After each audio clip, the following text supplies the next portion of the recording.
하나님의 축복이 여러분과 여러분의 가정에 넘치기를 주님의 이름으로 축원합니다. 기적에 대한 용어 이해에 대해서 말씀을 드리고자 합니다. 첫째는 표적, 세메이온이라는 단어가 있습니다. 표, 증거, 상징, 기적, 의미를 새기는 사인, 복음을 합리적으로 이해하고 받아들이고 믿도록 하기 위해서 주신 기적들입니다. 두 번째, 이적입니다. 테라스는 깜짝 놀랄 일, 이성을 뛰어넘어 초합리적인 기적 사건을 통해서 과연 그렇구나 하고 하나님의 존재와 영광을 인정하도록 하기 위해서 주신 기적들입니다.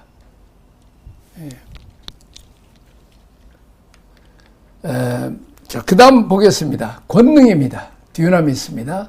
폭발하는 힘, 하나님이 얼마나 크신 분인가를 과시하기 위해서 보여주는 기적들입니다. 네 번째는 요나의 표적은 세미온입니다. 그분이 메시아라고 하는 것을 합리적으로 설명하기 위해서 주신 표적이라는 것입니다. 이런 요나의 표적을 보여줬는데도 믿지 않는다면 다른 방법이 없다는 것입니다. 역사 속의 가장 확실한 표적은 십자가 부활 사건이라는 것입니다.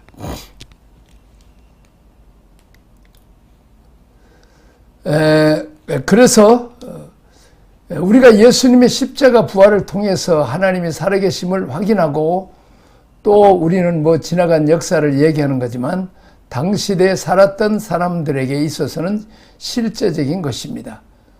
12제자에게 보이시고 또 나중에 500여 형제까지 한꺼번에 보이시고 주님이 승천하시는데 표적 중에 표적이죠. 이게 누렁이로 확인할 수 있는 거였기 때문에 이것을 보고도 믿지 않는 것은 왜 안 믿습니까? 표적이 작아서가 아니라 왜 안 믿어요? 그런 기적이 보여줬어요. 왜 안 믿어요? 안 믿는 이유가 뭐예요? 믿을 마음이 없는 것입니다. 믿을 마음이 없는 사람한테 어떤 놀라운 일을 보여줘도 안 믿는다는 것입니다. 자, 그 다음에 혈통 가족의 도전입니다. 누가 내 모친이며 내 동생이냐 하시고 손을 내밀어 제자들을 가리키시며 여기 내 모친과 형제들이 있다고 하셨습니다. 누구든지 하늘에 계신 내 아버지의 뜻대로 하는 자가 내 형제요 자매요 어머니라고 하시더라 이렇게 말씀하고 있죠. 오직 영적인 관계, 하늘 아버지로부터 받은 관계, 하나님의 뜻을 행하는 가운데 연결된 관계만 주님이 인정하시겠다는 말씀입니다. 예수님이 진정한 혈연은 누구요? 하늘에 계신 내 아버지의 뜻대로 하는 자가 내 형제요 자매 또 어머니라는 것입니다. 그래서 우리의 가족들이 진정한 영적 가족이 되려면 어떻게 해야 돼요? 복음 안에서 한 비전, 한 철학으로 나아가야 돼요. 부부라도 영적인 일을 도모할 수 없으며 영적인 자녀 가족이 될 수 없다는 것입니다.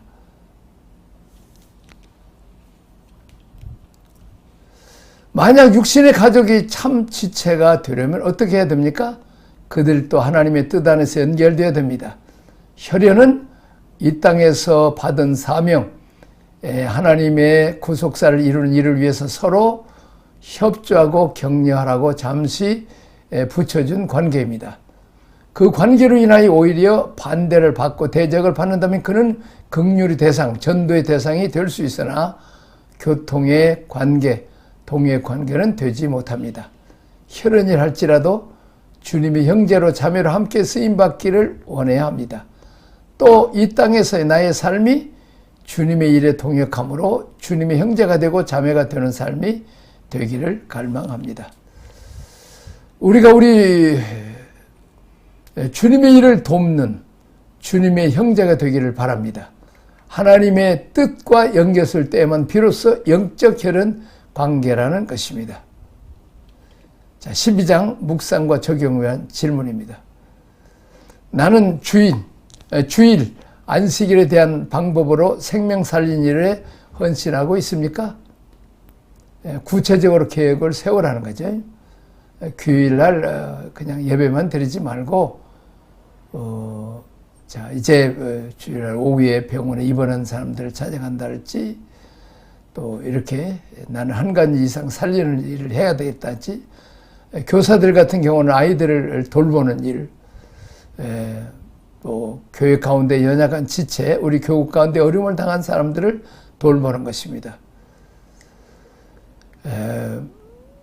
자, 건강을 도모하는 프로그램을 만든다든지, 이렇게 하면 좋죠.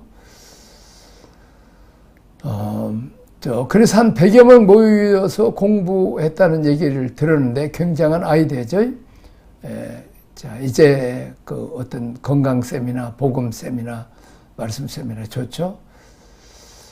그렇습니다. 우리는 매주 우리가 선한 일 예배만 드리지 말고 선한 일을 가지고 이제 하라는 거죠. 또 이렇게 또 결혼식도 주례하는 자리에도 뭐 때문에 참가하냐 얘기해보라. 뭐 세 가지 하겠죠. 신랑이 좋은 이유가 뭐냐 세 가지 하게 하죠. 3년 동안 매일 또 이제 팔찌로 서로 칭찬하고 격려하고 그렇게 해서 정말 서로 기쁘게 하고 유익 주고 행복하게 해야 되지. 그냥 서로 힘 자랑하고 싸움 자랑하고 이렇게 하면 안 된다는 거지. 서로 격려하고 지지하고 용기 주고 소망을 주고. 왜 수많은 집 중에서 가정으로 가요? 내 허물 다 알면서도 격려하고 지지해주고 허물 덮어주고 사랑해주는. 그렇기 때문에 가정에 가는 것처럼 우리는 주일은 살리는 일을 해야 된다는, 생명을 살리는 일 우리는 해야 된다. 말씀만 듣고 그냥 은혜만 받고 하지 말고 이렇게 그 구역 안에서도 셀 안에서도 이렇게 쭉 체크해 가면서 이번 주는 우리가 무슨 좀 선한 일을 좀 해야 되겠다. 이렇게 한번 프로그램을 짜서 한번 해보라는 거죠. 자, 우리도 그 청년부들이 그 혼자 사는 독거노인들 가서 돌보기도 했고, 또 우리가 그 소녀 가장들, 또 이제 나이 많은 그 할머니들 이렇게 맛있는 반찬을 해서 일주일에 한 2번씩 이렇게 주는 일도 했고, 또 이제 그 매달마다 진짜 가난한 집들, 영세민들에게 우리가 돈도 조금씩 주고, 명절 때는 쌀, 고기, 과일들도 이렇게 주기도 하고 했습니다. 두 번째, 강한 자를 결박하고 영혼을 탈취해낸 영적 전쟁이 있는가 나눠보자. 한 주간에 살면서 영적 전쟁이 참 많죠. 또 이렇게 또 선교지 다니면 완전히 그냥 영적 전쟁이죠. 원수마귀 사탄을 몰아내고 귀신을 쫓고 병든 자를 고치고 예수님을 믿게 해서 이제 사탄의 종들을 하나님의 자녀로 예수님을 믿음으로 하나님의 생명을 받게 하는, 하나님 나라를 건설하는 일을 이렇게 해야 되죠. 자, 이렇게 우리가 늘 이제 성령의 역사가 교회 안에서나 선교지에서 또 이렇게 일어나도록 이렇게 해야 됩니다. 또 가정 안에서도 또 해야 되죠. 자, 세 번째, 누가 나의 형제며 자매인가? 내게는 마음을 같이하여 주의 사역을 감당할 형제와 자매가 있는가? 나는 주님의 형제로 자매로 인정받을 수 있는가? 정말 주님을 돕고 있는 자인지, 또 나는 주님이 그 하나님의 뜻을 같이 하는 자가 나의 형제, 자매라고 그러는데, 주님의 자매와 형제로서 난 자격이 있는지, 또 밑에서는 내 곁에 나와 함께 동역하는 사람이 있는지, 늘 같이 몫을 나누고 사역을 같이 나눌 수 있는 사람이 있는지, 이런 것을 자꾸 점검해 보라는 것입니다.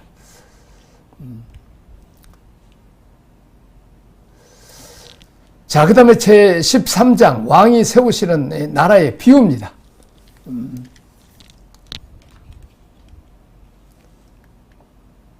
천국 비유죠. 7가지 비유죠. 죽은 다음에 가는 천국이 아니고 이 땅에서 우리가 경험하는 천국, 이것을 가르쳐주는 비유입니다.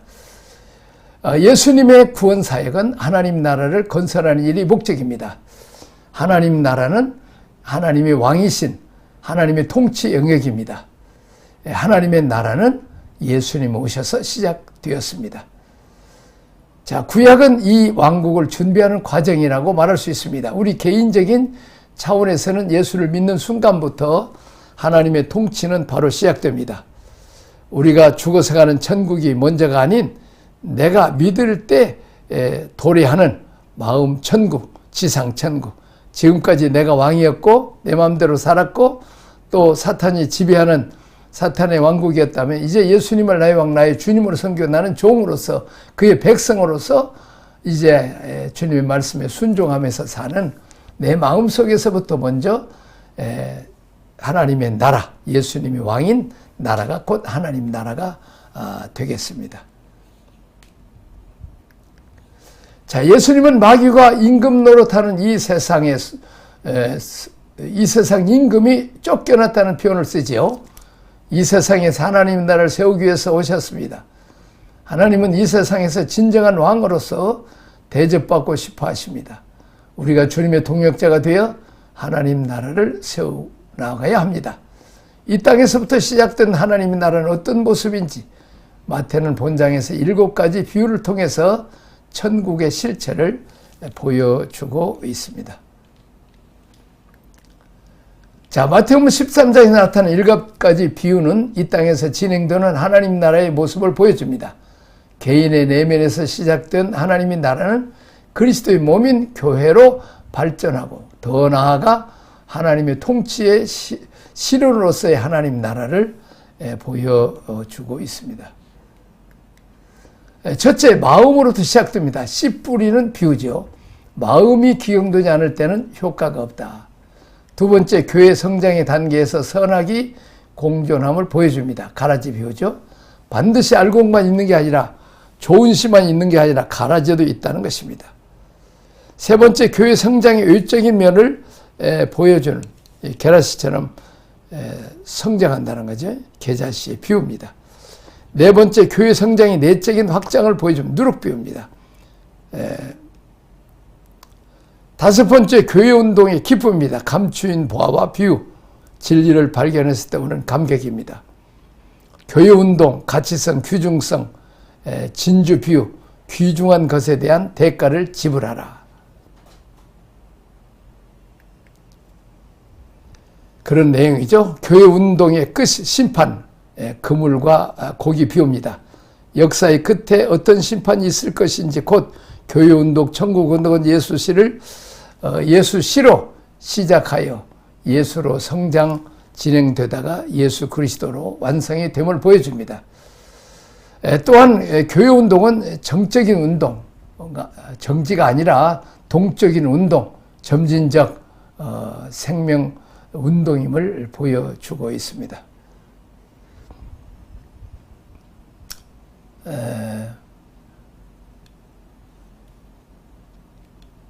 자, 13장 전에는 주님이 비유를 사용하지 않으셨습니다. 왜 비유를 사용하셨느냐고 제자들이 물으실 때 주님은 감추어진 비밀이기 때문에 그렇다고 하셨습니다.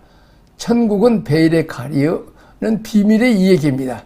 드려야 될 사람이 있고 드려서는 안 될 사람이 있다고 말씀합니다.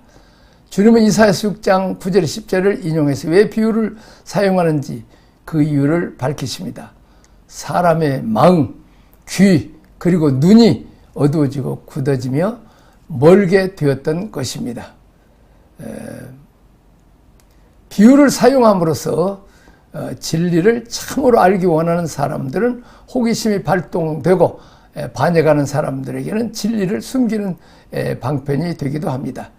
그는 이 진리의 진주를 돼지에게 던지려 하지 않으려는 시도입니다.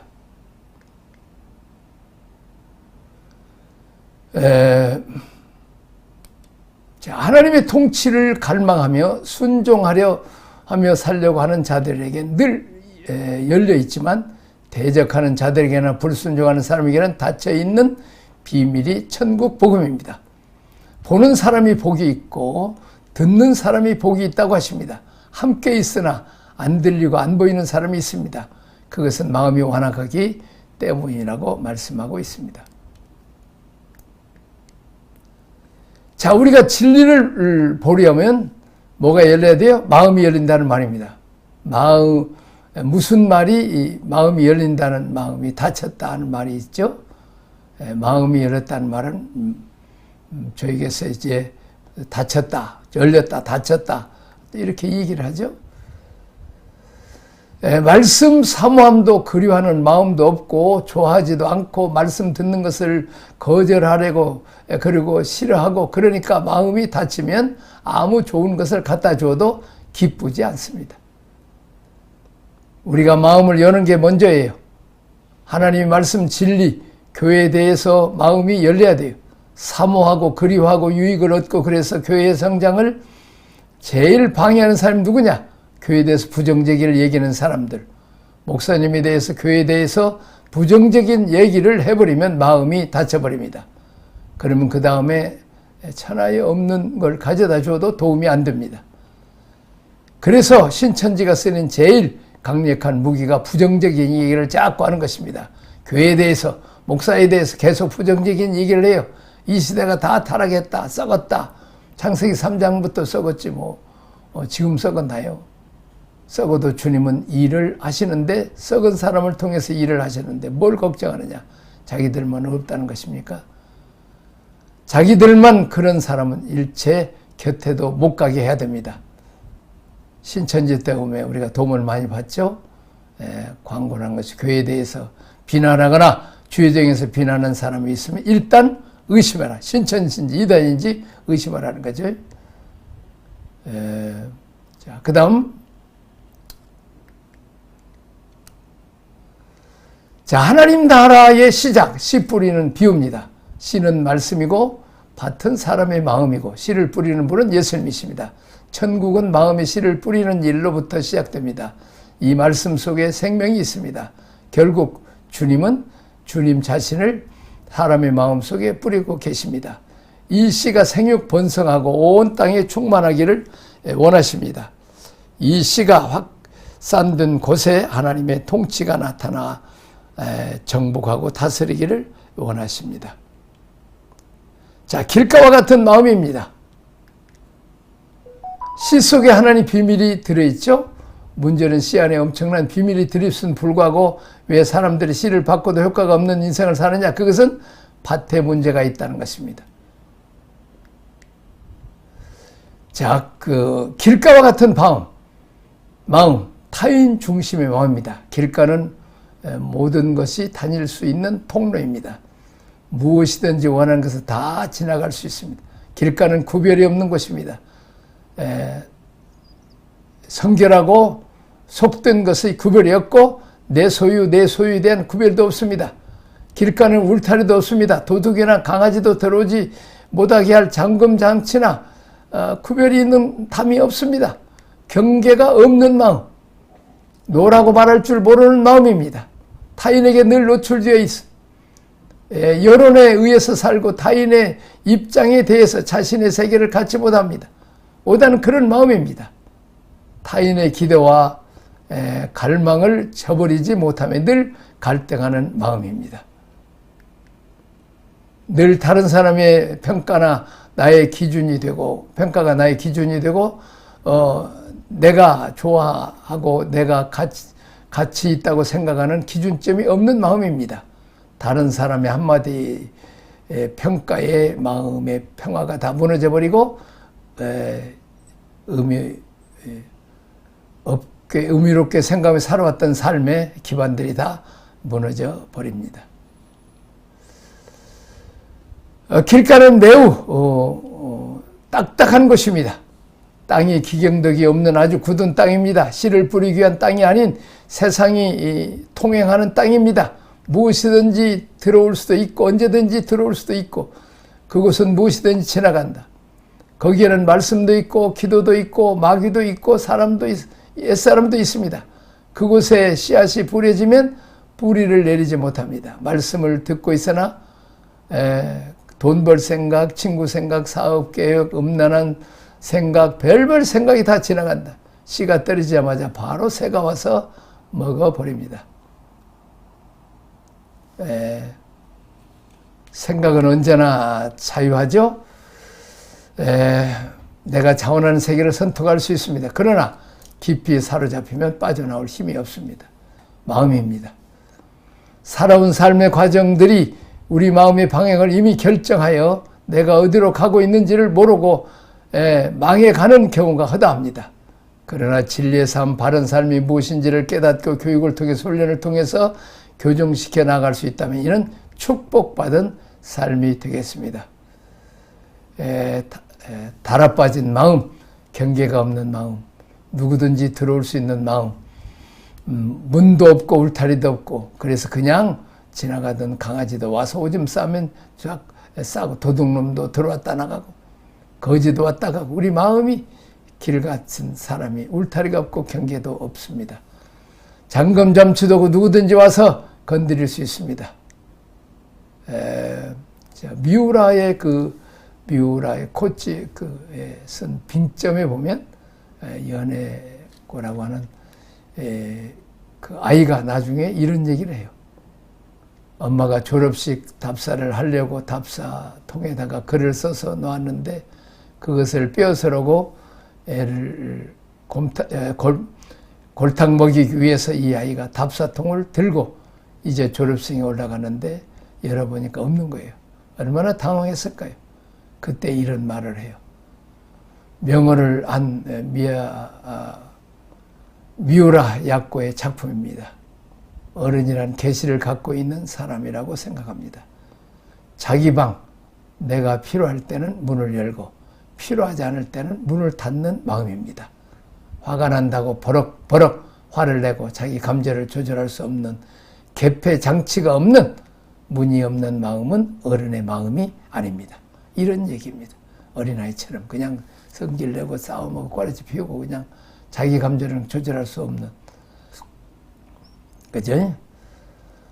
그럴 때에는 강도를 좀 낮춰서 조금 좀 약하게 하고 이렇게 열고 닫을 수 있는 개폐장치, 불쑥불쑥 감정 표현을 해야 돼. 잘 조절할 수 있어야 되죠. 길가와 같은 마음은 그런 마음입니다. 거절해야 되겠다. 거절하면 되거든요. 그러나 교인들을 보면 들어야 할 말, 안 들어야 될 말, 받아들여야 안 되는 이거 다 그리고 상처받고 그냥 시험 들고 진리가 들어가서 꽃 피울 여유가 없습니다. 이런 마음을 길가와 같은 마음이라고 볼 수 있습니다. 이 달아빠진 마음, 신성감이 없는 마음, 다 왔다 갔다 해버린 거죠. 참 별별 생각 다 해버리고 문을 닫지 못하는 어린아이 같은 과자나 하나, 뭐 사탕이나 하나 주면 그냥 딸썩 따라가는 그 어린아이 같은 분별을 못하는 이건 길가와 같은 마음이라고 볼 수 있습니다. 우리는 마음이 강팍한 마음이 되어서는 안 됩니다. 이제는 하나님의 말씀은 받고 다른 말씀을 받으면 안 됩니다. 제가 요즘 이 가스가 차서 위장이 좀 안 좋아서 좀 고생을 하는데 참 믿음 좋은 우리 선교사님 딸이 약사를 하는데 다른 약사들은 그냥 약만 주고 마는데 목사님 혹시 이런 음식을 먹었습니까? 하면서 브로콜리라든지 뭐하고 청국장 뭐 이렇게 나물 같은데 이게 이 가스를 많이 배출하는 거라는 거예요. 이걸 많이 먹으면 안 된다는 거예요. 그래서 그걸 일체 안 먹고 또 이렇게 거기서 준 약만 먹고 하니까 또 나도 이제 음식들이 또 이제 고기나 이런 것들을 또 이제 소화시키는데 지장도 있고 또 이제 가스 나올 수 있으니까 좀 채소 이렇게 이제 중심으로 먹고 그러면서 아주 내가 귀한 진리를 깨달았습니다. 우리 육신의 몸이지만 영의 몸인 내 몸도 내 마음도 영도 그 부정적인 언어, 뉴스 막 서로 정쟁하고 싸우는 세상 얘기 참 남이 험담하는 이런 얘기들을 자꾸 들어서 그 내 마음이 병들고 상한 것을 봤습니다. 참 그렇습니다. 오늘 길가마다 아무거나 먹고 아무나 받은 특별히 이제 막 기름기 있고 막 이렇게 인스턴트 음식 먹고 그래서 지금 여러 가지 성인병이 많이 생기잖아요. 영적으로도 하나님의 말씀, 좋은 신앙 서적, 또 좋은 유튜브 성경 유익되는 이런 것으로 봐서 영이 병들지 않고 잘 자라가는 싹을 내고 꽃을 펴고 열매를 맺는 그런 밭이 되기를 주님의 이름으로 축원합니다. 하나님 아버지 감사합니다. 우리가 씨 뿌리는 비유를 배웁니다. 자, 우리가 좀 길가와 같은 밭이 되지 말게 하시고 다음에 배우는 밭 중에 옥토와 같은 밭이 되게 하시고 아무 생각이나 누구 말이나 휙휙 휘둘러가는 그런 사람 되지 말고 문을 닫고 열 수 있는 말 받아도 상처 있지 않고 내가 말을 할 때도 남에게 상처 주고 아픔을 주고 부정적인 말 하지 않게 하시고 문둥병처럼 부정적인 말, 죽이는 말, 상처 주는 말, 험담하는 말, 대적하는 말은 절대 옮기지 않게 하여 주옵소서. 예수님 이름으로 기도하옵나이다. 아멘.